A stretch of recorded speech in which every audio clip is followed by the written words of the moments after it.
Hey there folks, this is Ed Beard again with the Employer's Edge, and once again this week we heard that when you're assessing someone's behaviors, you're always going to get a little bit of a situational influence on those behaviors show up in the assessment.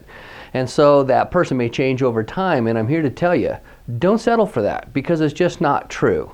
It comes down again to the difference between a normative assessment and an ipsative assessment. All right, keep this in mind. Normative assessments take the candidates' questions and answers and they bounce them off millions of other people in a norm group, and then they plot that candidate on a scale of 1 to 10. These assessments typically have an accuracy of 0.82 or upwards of that.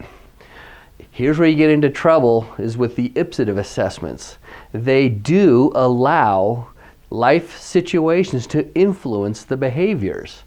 And as a result, you don't get very accurate data. Just know, any assessment that reports in one of 4 categories, could be 4 letters, 4 numbers, 4 colors, 4 animals, doesn't really matter. It's an ipsative assessment. Has very marginal data accuracy because of how the assessment is set up. And if you want to have a fun team building tool on a Tuesday afternoon, go for it. They're all fun, they'll all give you something, but if you want to use your assessment to build a strategy, to build a culture, to take the organization in a very specific direction, and you want to maintain a culture, you want to build an accurate library of your people, these are pretty much out. Just trust me right now, don't even go there. They're not going to get you the data that you're looking for. These assessments typically have a data accuracy of 0.44 to maybe a 0.66. It's just not there, and here's why. Let's just say you are measuring the behavioral trait of objective judgment. And what this tells us is, does a person typically make their decisions, see the world, formulate their perceptions based on feelings, or do they see the world, formulate their perceptions based on facts? You want to know at their core who this person is. Well, what if they're in the middle of a divorce?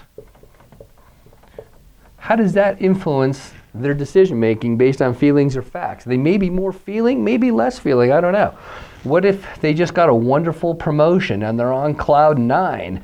They may be more feeling because they're on cloud 9 than what they normally show up as. Maybe they just got a wonderful award for something and they're very high. Maybe they just had a death in the family, and so that really maybe brought down their objective judgment score because of a current situation. Here's the thing, you want to assess someone at their core. That's what you're after, because these things tend to wane. They go away over time.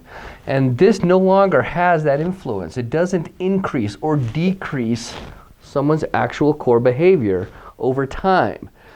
Well, you can't make decisions on who they are today. You need to know who they're going to be now, tomorrow, and 2 years into the future. If you're going to promote that leader into a situation or direct your culture into a specific direction, you can't go with an ipsative assessment. So if someone tells you that when you assess behaviors in your people, it's always going to have some kind of a situational influence, don't believe it, because it's just not true. You don't have to settle for that. Hope that helped.